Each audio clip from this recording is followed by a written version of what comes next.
Konnichiwa, my name is Itsudatte. You're watching PokeCast. Today's movie review is going to be, make sure I say this right, Urusei Yatsura 6, Itsudatte mai dârin, or also known as in English, Urusei Yatsura 6, Forever My Darling. Okay, this was originally released in Japan November 2nd, 1991, and then it finally came to the United States on January 11th, 2005 on DVD. The director is Katsuhisa. Sorry, I'll say that wrong. Katsuhisa Yamada. Okay. What can I say about this movie? Jeez.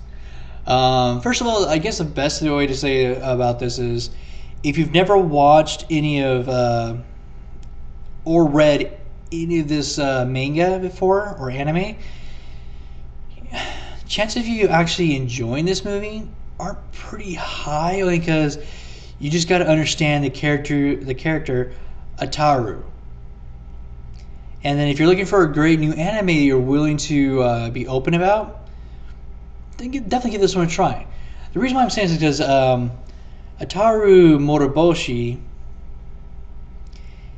is the most lecherous beam in the universe, according to this movie. I mean, this guy makes Master Roshi,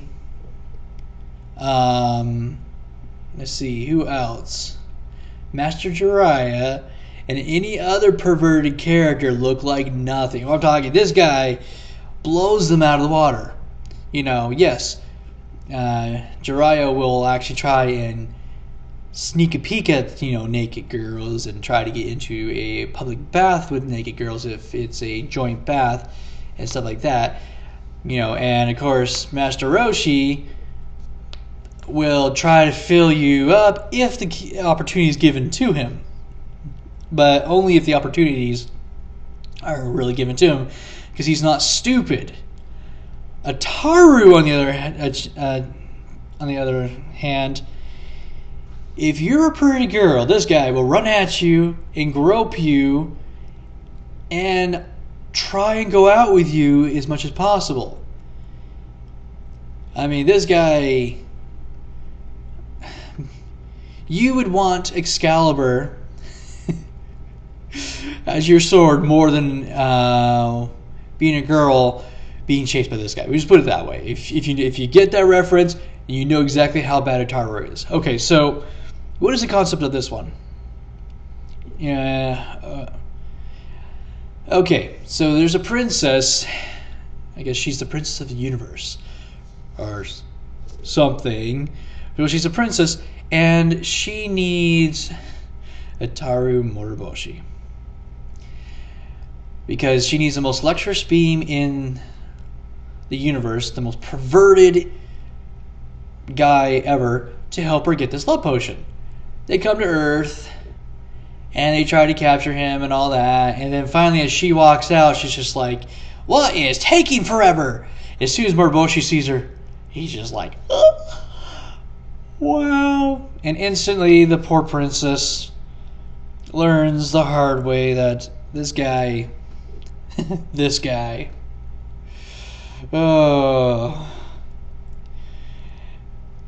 just funny because the whole time as a princess is trying to stop him from groping her and everything, she's using a freaking rocket, a bazooka, to try and take him out, just to keep him knocked out long enough to get them to the place they're going.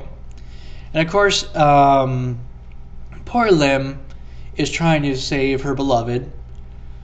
You have to watch and read the beginning of it. I don't understand it myself either. But Lim, this beautiful, it says she's a princess too, has fallen in love with Ataru, and let's see, she can fly.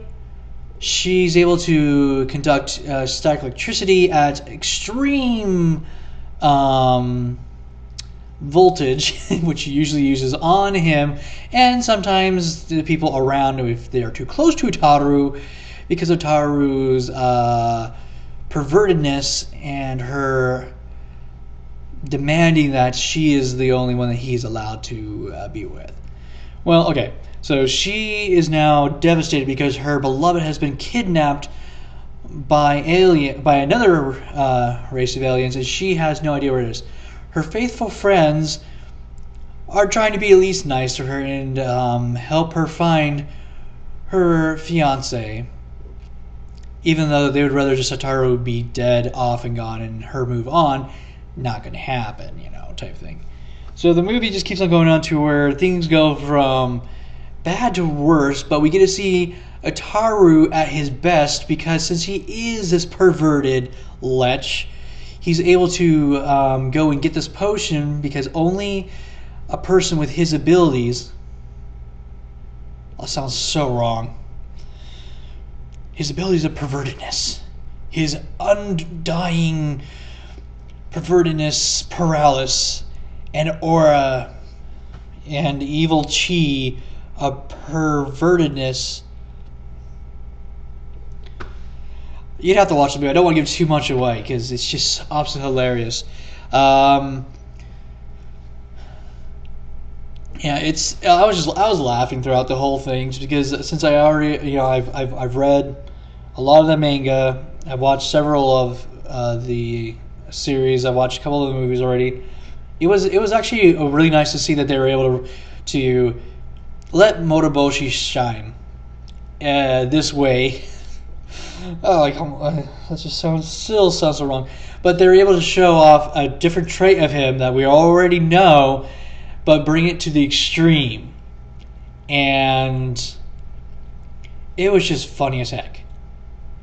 I thought it was nice to see that, and because of all the craziness that's going on, it was amazing just how insane things were going. And I really enjoyed it. I thought the movie really brought that out, and it was just like, here you are.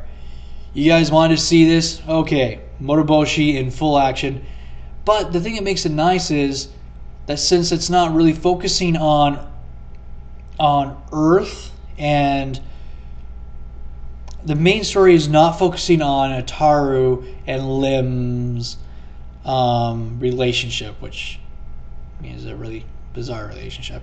But they actually focus on Princess Lupika and a peddler known as Rio. And it's nice to see that we were able to watch the movie and see them introduce new characters to the franchise, and we're able to see how these characters' story progresses. And unfortunately, the princess needs Utaru. And then Lim gets in the thing goes, well, she kidnaps Utaru without really asking, hey, would you be able to help me? In a sense. Or let Lim know, hey, I need your whatever that is to help me. It could have gone so many different ways, but I think it was presented and done right both ways, because we actually get to see the introduction of these new characters and how all of the characters we've come to love and cherish do make a appearance in the film. And then, of course, the craziness that is the Urusei Yatsura is known for. So the craziness is there. We get to see things that happen for no reason whatsoever. We also get to see Sherry, the monk. I think I'm saying that right. I didn't really care. I think that guy's creepy. In the movie, doing his impressionable moments of appearance when it just ruins everything, and just seeing how Lim really goes out of her way to try and retrieve Utaru to prove that she loves him, It's so perfect. It was just I thought the movie was good enough to get a 10 out of 10.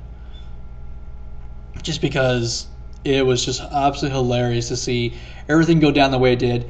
The story I thought was just right, and how everything, really, like I was saying, how everything presented itself and brought it together was really nice, and it wasn't a super complication that you thought it would be through this jumbling of stories, but it worked out quite well to where you get to enjoy it.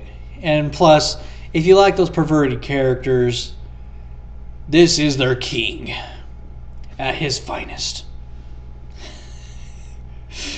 Man, you just have to watch it to see what I'm talking about. It's so bad how this guy is allowed to live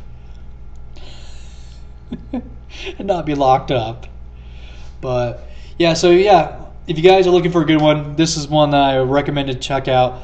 It will, you're either gonna love it and just laugh hysterically and just disbelief at how Itaru is, and how the good comedy goes, or you're going to be like, what the crap, and not like it. It's just how it is about this type of film. Highly recommend it, to give it a try. And yeah, so this is my review on Urusei Yatsura 6 Itsudatte mai dârin, or Forever My Darling. Hope you guys enjoy this review. This is T. Sakura saying ciao and sayonara.